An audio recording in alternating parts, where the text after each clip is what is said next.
of Marius. All right, so I think we are good to go. So, you two are standing above the broken bodies of your enemies. What are you both doing? As I go ahead and put back on the beautiful Anyari classical music.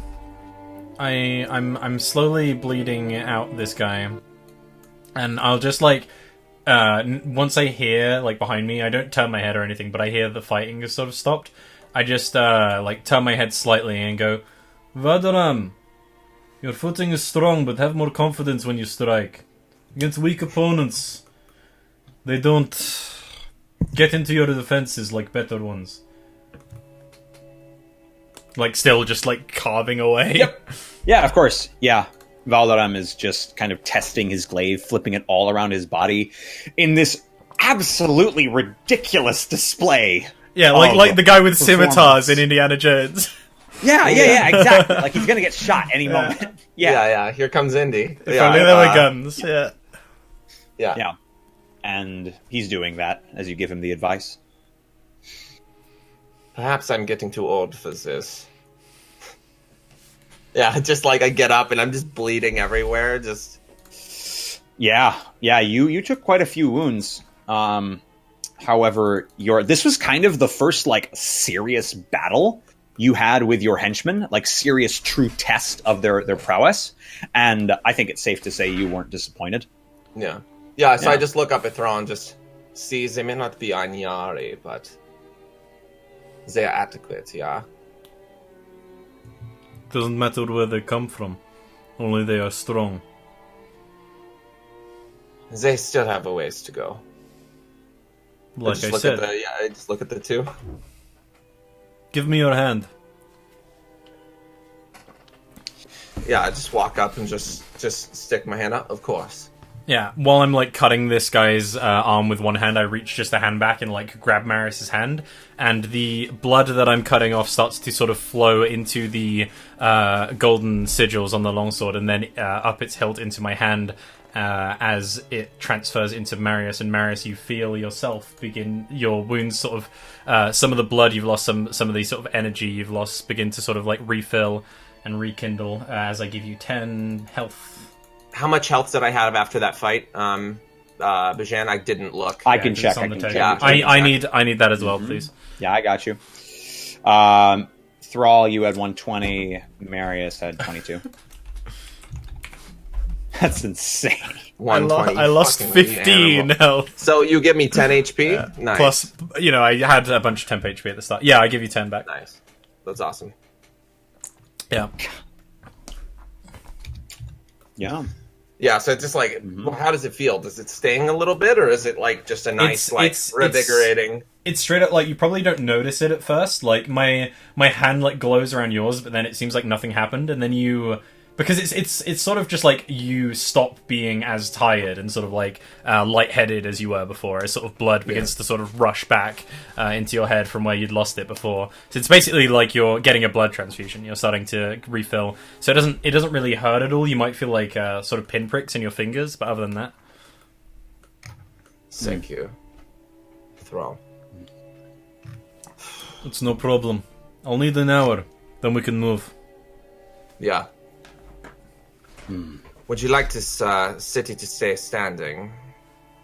Or would you like to make an example for all of Anya? Have your two string the bodies up. That'll make an example. Yeah. I just whistle and just point. Yeah. You whistle, they start gathering up the bodies, and they both begin to walk past you, and both kind of stop just a little bit ahead of you and turn toward you. Each of them kind of speaks in turn. The man, Valdaram. Master, we should leave this place. Rumiel, more will come. Yeah. Keep your eyes and wits about you, yeah? We will leave soon. But first, there's something I must do. Yeah. In tandem, they nod their heads and then go about their task. Yeah, I go over to the. I'm gonna, subtly while they're dragging the guards, I'll go over to the noble and just do something while Thrall's doing his thing. You don't have to, like, the camera wouldn't focus on it at all. Okay, Yeah. cool. Yeah. So we're watching your two henchmen drag off several guardsmen at once. They aren't able to take every single one you killed, but the two personal bodyguards and several of the others they are bringing. And we come down and we see Thrall doing a dirty task. What are you doing exactly, Thrall? What does it look like? So, despite having sort of a very acute eye for sort of the finer things in regards to weapons, I'm not an especially subtle or artsy man. I'm not. This man, I am trying to get a fair amount of blood out of him, so that I can create a pool for my purposes. But I'm not doing it anyway where I'm like carving an E into his chest. I'm just hacking away like these deep gouges at sort of tactical points where it doesn't hit main artery, so it just gushes it all out like randomly. But I'm sort of like doing it and then like tilting the body so that it all sort of begins to amass into this sort of pool. I begin like kicking up mud around the edges to sort of like keep it relatively contained into this space. And yeah, I'm just sort of preparing what seems to be this almost bath of blood. Yeah, it's rather an unsettling sight for any not familiar with it. However, the both of you are very familiar with it. One of you thrives off of it. And you're both going about your merry tasks. Yeah. And a little bit of time passes as the sun was already starting to set maybe an hour or so ago, has now fallen quite a bit in the sky. It's getting into the late afternoon, early evening. And the two of you have had a little bit of time. Marius, what is it you've done? We don't have to roleplay this. If you want, I can just sort of describe to you what is being done. Sure. Brennan's so hesitant because it's not nice at all. Yeah, well, so what we would see is that we would see Marius, over by the noble, and it seems like what I wanted to retrieve, I've retrieved. And then you see my two henchmen grab the bodies, both arms of this semi like bigger man. They're dragging him to string him up. And we see Marius just wrap something in a cloth, in a really nice velvet cloth, and walk towards the tavern. And then we see him inside of the tavern, and there's a bunch of people, and there's several peasants just sort of looking at him, very, very scared. And you see, this is all without any sound, and you see words form on his lips, and you see this young, beautiful girl who does look pregnant, who approaches him, and she is more of a noble stature. And he approaches her and just extends the cloth out to her, and just, I figured you would like to keep this. This was obviously of some magic, if it was able to bear you a child, yeah? And just extend it to her, and we see her, kind of just hard swallow and grab the cloth and open it, look down what's inside, and you can just see this horrified look on her face. And just remember who you have loyalty to when your son is raised, yeah? Or we will come back for you. Good day. Jeez. And he bows his head and backs out. And we just see her looking down at this cloth of this dismembered bit of her husband. And as soon as Marius leaves, she just drops to the floor and just, in tears. And all these handmaidens run up to her, and she just bats them away. And Marius is just seen walking away from the tavern as there's been quite a bit of an uproar as he walks towards Thrall. Yeah, it's a bit of an experience for anyone in the vicinity.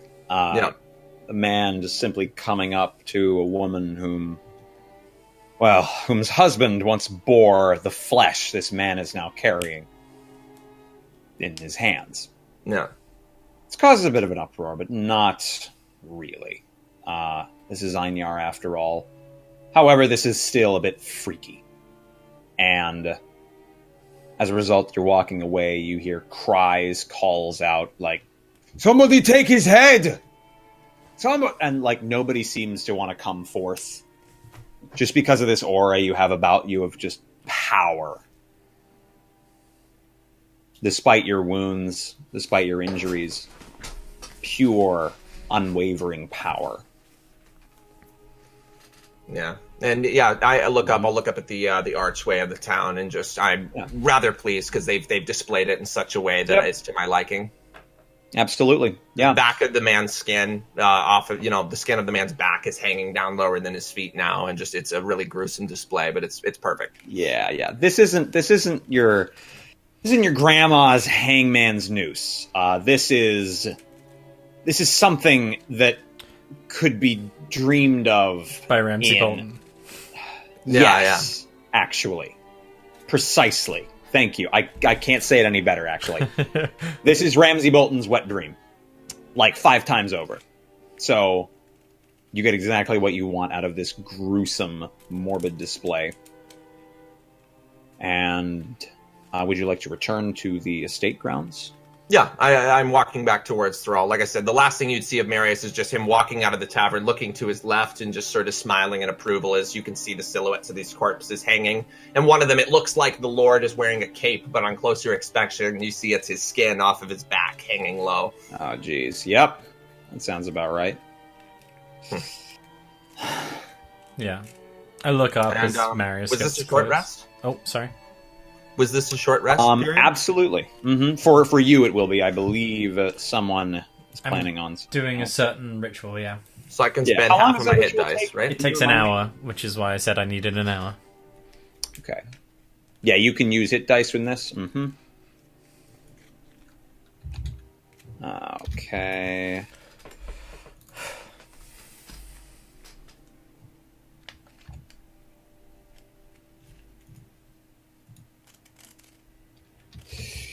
Not too shabby. Let's see, 9.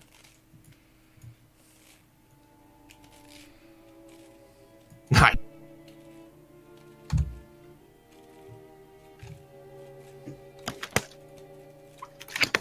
Nice. Yeah, as Marius starts approaching, I'm probably finishing up the ritual. So I'm currently holding my great axe in both hands, and the red metal material, which has this sort of almost like that iron that's made out of like folding a piece of iron like a bunch of times, that sort of like pattern across it. It has that sort of texture to the metal, but you also see running along those now is these sort of purplish veins that seem to be pulsing, and you notice that the pool of blood that we saw earlier is now completely drained, leaving only like stained dirt, which I'm now like Thrall, like where as Marius is getting back, is like kicking at to basically like mix in like the blood-stained dirt with the normal dirt, so that it's not just like a clear like red circle sort of thing. Yeah. And at this point, it seems almost as though your axe is a living thing. It seems to almost pulsate with a hunger, but its palate is very specific. Yeah, you know this. And I said the very specific name of, I don't remember which. I did not have time to write it down. Exact guy's name. It's fine. Yeah, it was his posh. name It sounded French-y. Yeah, his name is Lord Lorenz Dietrich von Dachter. There we go. And you will von Dachter. Say that name, and you feel it. You feel it granted this hunger by your god. Yeah. And I believe, Marius, you took your short rest. Nice. Got yourself some health back. And then, you guys still have some time. You guys have probably gotten used to traveling in the night, because though there are dangerous things in the night, you are the most dangerous. No, I was gonna say, we are the danger, dude. You are Heisenberg. the danger. Marius. I am the one. And Marius walks up, and it probably makes you a little bit uncomfortable because you're not used to it. Just, like, my lord. Yeah, I sort of like grimace a bit, but I hope you realize the fact that you've come back unharmed means that we are still not succeeding. If people don't have the strength of will to challenge others when they do what we're doing, that's what's wrong with this country. We'll beat out the ones that are weak once you hold the throne. Until then, We have to root out the traitors, make an example of them. I suggest we move now to the castle, quick as we can.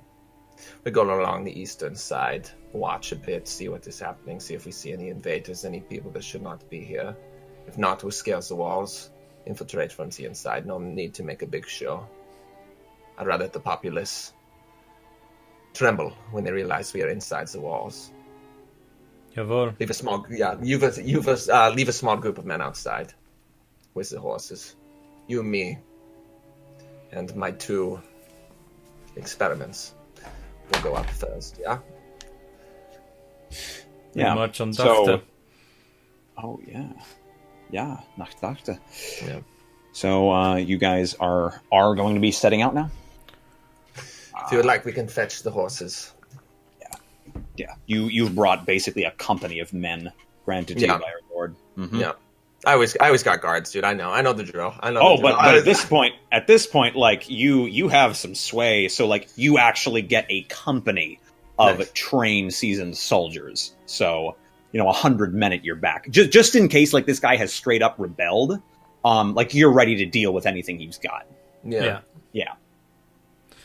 So. Yeah. As like Maris like turns to go like deal with the men, I just like look down at a seal that I have of the Corinthian Republic, like get a bit of a grimace on my face, and then look up at Marius and follow afterwards. Yeah. And Marius would turn more animated at this point, more like an army drill sergeant, getting the men to come to. Kind of undons my whip and start whipping around at people that are just standing, sort of idly, and getting them all to go into motion. Yeah. Run it more like a slave train than I do an army, but that's just old habits, I guess. That's the way you do it. I mean, it works. The thing is, it Yeah. works because many of these men either came from slavery, or have had slaves, and it's kind of funny. Just that distinction that means nothing after the training that the Anyari military gives, basically, because they basically put you through slavery in the military doctrine of Anyar. Because you are beaten, you are whipped, so that you may be the greatest warrior in any battle. So yeah, we would go and I'll walk up to Thrall with the reins of his like special horse that has a very special stirrup to accommodate his leg that isn't his. Yeah. Yep. It's still my warhorse that I've had since the start of the campaign. Absolutely. Yeah. Yeah. It's just It's now nice been to like I left it with Marius, I think, when I went off. Mm-hmm.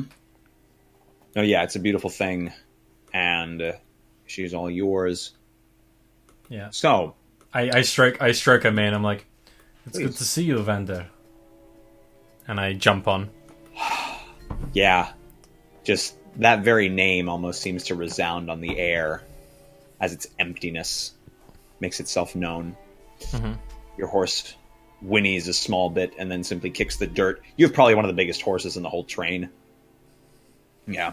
You have a small, elite heavy infantry division amongst your company, but you are effectively the only mounted people. Mm-hmm. Other than basically an attaché who's pretty much the equivalent of a captain, but you guys don't care about him at all, and you've made that clear, and he is basically been told by both yourselves and your lord to stay the fuck out of your way, and he's doing just that. So, yeah. I was gonna say my two soldiers. I don't think I would let have a horse. They'd just be walking. Uh-huh. Yeah. And if ever, like, it's weird because a woman is an incredibly rare thing to see amongst Anyari soldiers, and when it is seen, well, you might be able to imagine the consequences. However, let's just say a couple of the men in this military company have been forcibly castrated because of the presence of Rumiel. Nice. And by forcibly, I mean they had it coming, Yeah. in her words. So. She ain't got that metal whip for nothing, boy. Like. Oh, no. Mm-mm. She told you she might have done two at once. But that's none of my business. So, you guys are heading on the road south to Dachte. And along this road, there are a just kind of slew of just shrubs, but for the most part, it's this dirty brown plains that you have become, of course, accustomed to, as it is your birthplace in Einar. This very dead and yet very alive land of blood and sweat and toil. And you walk onward into the night as you approach the fortress of Dakta. As of right now, you're on ever so slightly higher ground, but you think you'll probably be able to see it in a matter of hours, as it's many, many miles to get there. You'll probably, if you were to ride throughout the entirety of the night, you might get there maybe in the morning or midday the next day. Okay. And yeah, you and your company are on the march. Anything you two would like to do other than what you said, Marius, of course, on the way to Dakta? I simply would just be making sure that people are marching in the formation that they're supposed to, because Marius has them march in a very specific formation. Because typically when you're marching to a location, it's a straight line so that you can easily tell your numbers and you can be like, hey, this is where our baggage train is, everything. The way that we march is in sort of a staggered, weird, sort of like a... think of like a D20 shape if you want, like this sort of that sort of a shape. But the whole point of it is that if you get ambushed, all of the other parts can envelop the ambushed part and make sure that they're surrounded, whoever ends up ambushing us. Mm-hmm. So it's a very weird staggered formation. It's like, it requires like crazy, like, I guess, like every soldier needs to know where they're supposed to be at all times. Which is why like the only people who can ever pull this off is like, you know, people who are like Marius, who have like trained slaves for their entire career. Yeah. Mm-hmm. So it's it makes us look incredibly weak until you were to come on us, and then you would realize, oh no, we're surrounded. Yeah, it's like a trick. Yeah. So Marius would kind of like go throughout different ranks to make sure everything's okay and get people in shape that aren't. So and then he would constantly go back up to Thrall. So it's like Marius is always irritable whenever we're marching. Of course. Yeah, as is his way. Yeah. So you guys are marching, and are you planning to march throughout the entire night, or will you guys make camp? Whatever Thrall decides we'd do. Mm-hmm. I think we should make camp. Yeah, that's what you guys have been doing, I think. Yeah. Just because we all need to sort of like clear our heads and... Exactly. Yeah, because I mean, if you told me to, I'd make it so that if, you know, I'd make the men march until they were bloody little nubs for feet. Yeah. So it's just like the worst case scenario that I think I can see with like taking a break is that the news of what happened in Rieden gets to them, in which case that's just like intimidation tactics more than anything else, so that's fine. Yeah. So yeah, I think setting up camp. Can you describe the countryside to us? Yeah. As I said, there is almost nothing in the way of cover. However, there are little kind of altitude changes, and by altitude I mean sort of terrain changes. So, if you want to, I guess, find, are you looking for a bowl or a high point? I'm more so concerned if there is game trails anywhere near us. There would be game trails off to the west of the road, closer to the village of Klein. Okay.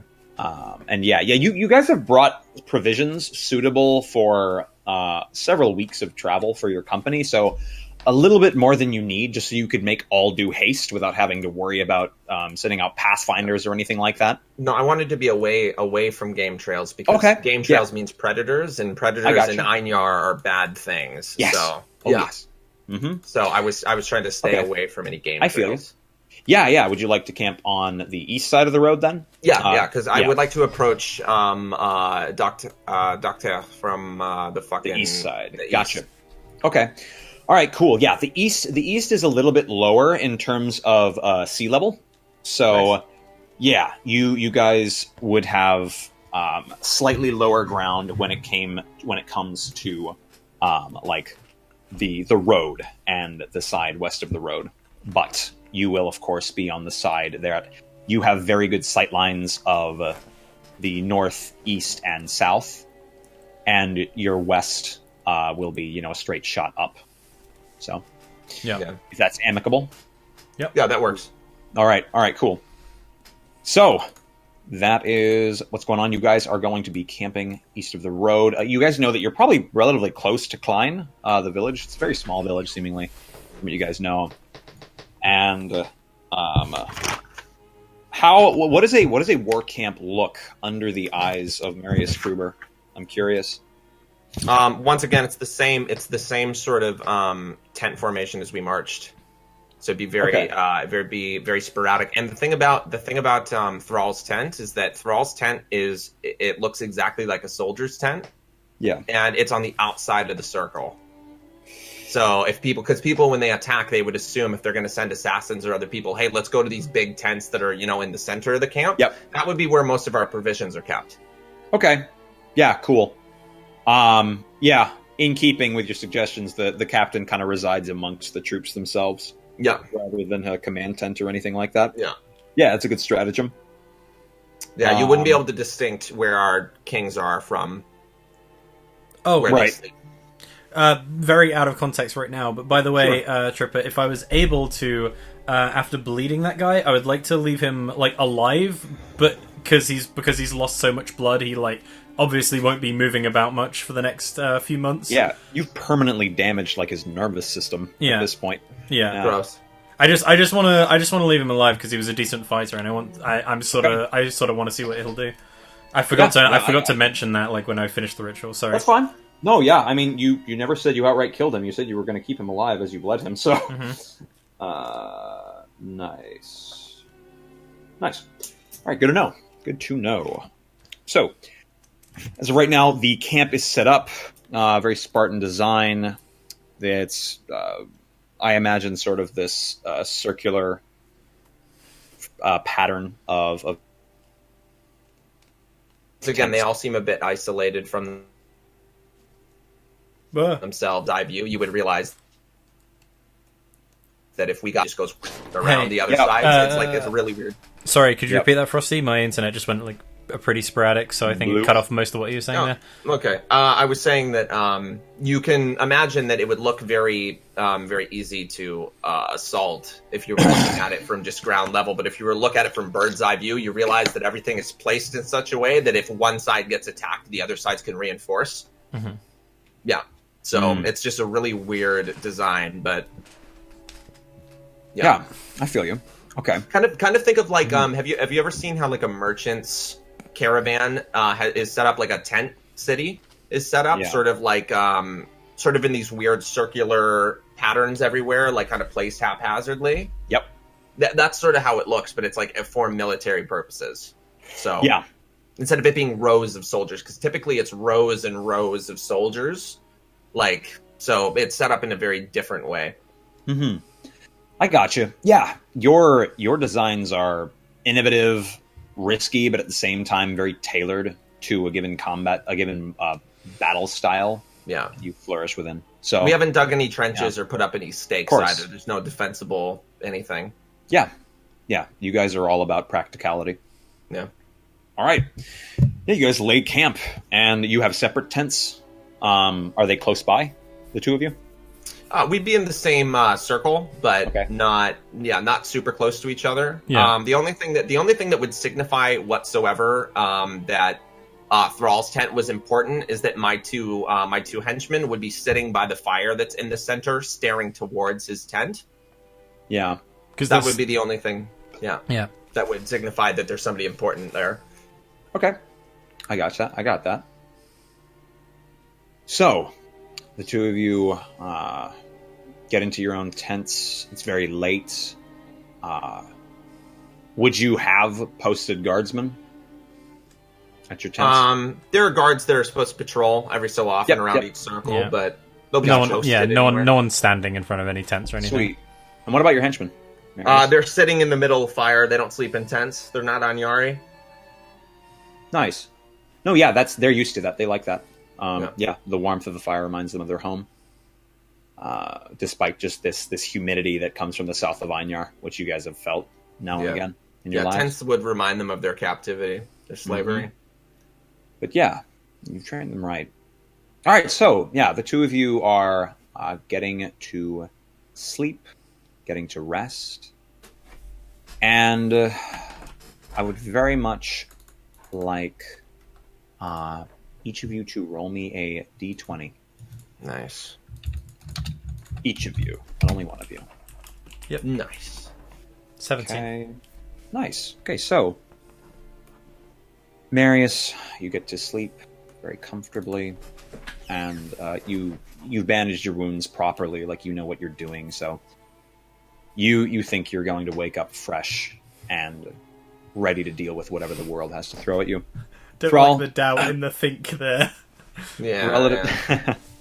Thrall, you relatively the same thing. You know how to bandage your wounds. Some of them you don't even have to. You might just use some magic on them. But for the most part, you know your quarry. You know what you must do. Everything else is moot. And you are both resting until Thrall. You are awakened in the night by this very strange noise and sensation. It feels and sounds almost as though the ground is moving beneath you.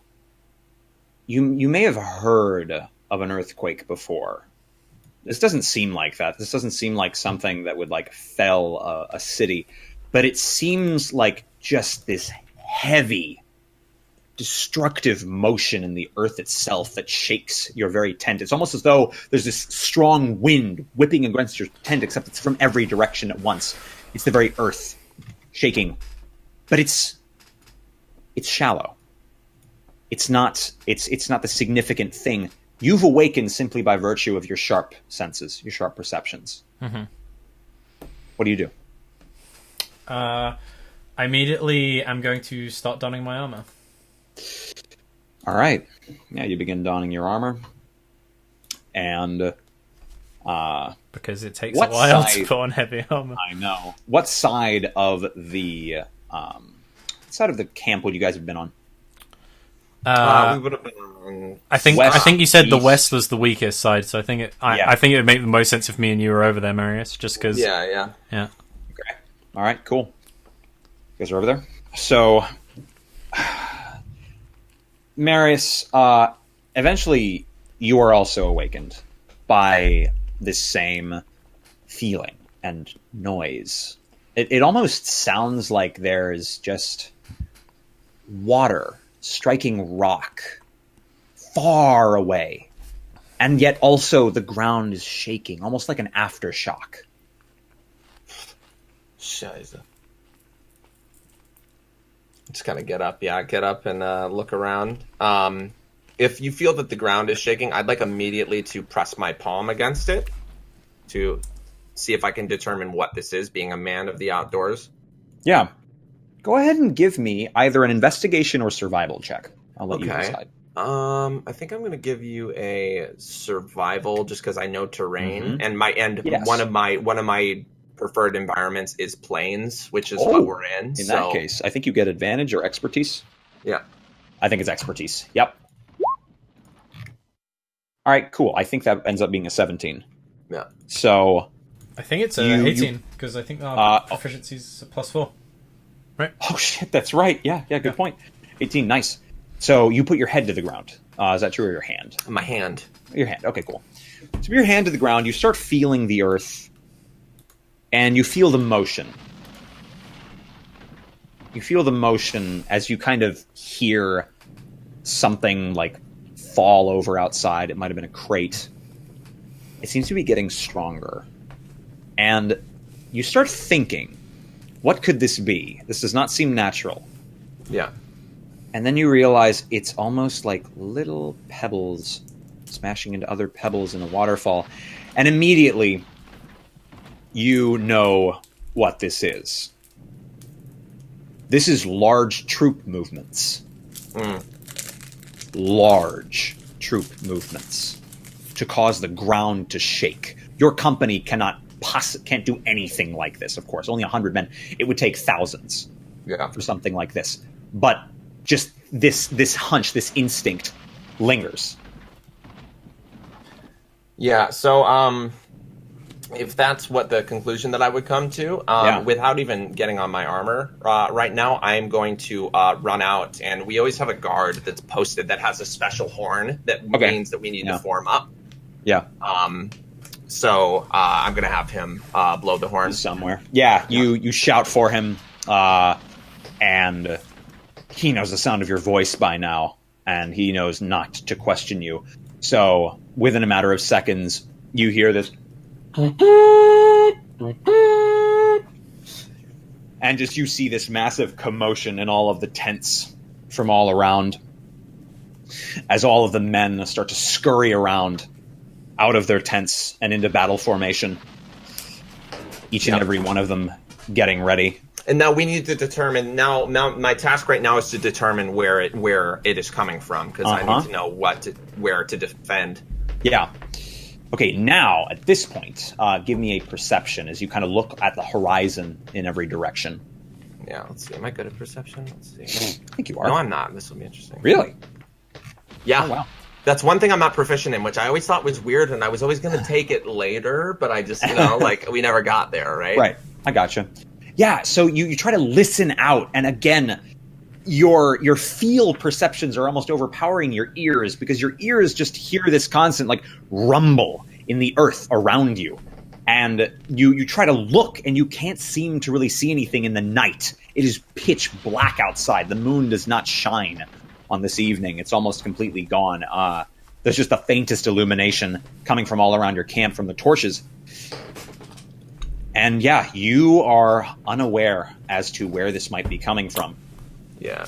I'll keep my head out, and I'll look at my two henchmen and just, look down at them and just, Vishatesta! And just yell that to them, and they run into my tent and grab my armor, and they'll start putting it on me as I'm looking around. Yep. So you and Thrall will get your armor on at about the same time, but before that happens, you're outside your tent, right, Marius? Yeah, and you're just kind of keeping your head on a swivel while your two henchmen put your armor on for you. And you see something coming over the western reach, coming over the western horizon, silhouetted by the night sky. You see this just wave of figures and forms that at first you think are human, but they all look just incredibly unusual in their shape, in their form, as they come seemingly just rushing, barreling down this hill. And would you like to do anything in that moment? Well, I mean, if you say that there's something unusual about them, I'd like to try and get a good, I'd like to try and get a good view of them, but it's dark, right? It is dark. It is dark. So, what are you trying to discern? I guess, like what they are. Trying to discern what they are. Yeah, okay. I want to know if they're unorganized lines of barbarian type folks. I want to know if they're hordes of slaves. If they're goblins. I want to know what they are. Right. So. Yeah. Yeah, I understand. So I just like to know what they are. Of course. Go ahead and give me a perception at disadvantage. Yeah. And it'll be a little... Okay. That disadvantage, boy. When disadvantage, when this happens. When the player does this, yeah. G, boys. When the GM doesn't want you to find something out, but then you just give them a big one of these. I mean, hey, man. It's like choose your pick of which one you want, Drew. Oh, fucking ass dicks. All right, so you look out over the horizon, and you start to get a pretty decent look at these things. Though there's no light, you're able to basically infer certain things about them based on the depth of shadows and whatnot, even though there's barely any light to go off of. Whatever these are, they're not human. But there are probably hundreds of them coming down the hill. They're not the height and size of a human you would think of, though they're probably the bulk, just a little shorter. And as it is, they are coming down. They are just raining from this hill, almost rolling. Though you know that each of them have their limbs and they are running down this hill. Yeah. So. Yeah. So yeah. I'll go to my sergeant and just. They're probably a few hundred feet off. Oh yeah. A quarter mile. Let's go with that. Sorry. about that. My sergeant is, or am I? No. Okay, I them. was gonna say, I'm like, God Them. damn, is he Them. running? Like, where'd he go? Yeah. I just got a bunch of like Facebook notifications. Sorry, guys. Don't freak out. That was me on stream for some reason. I don't know why that's annoying. Sorry. Continue. Yeah.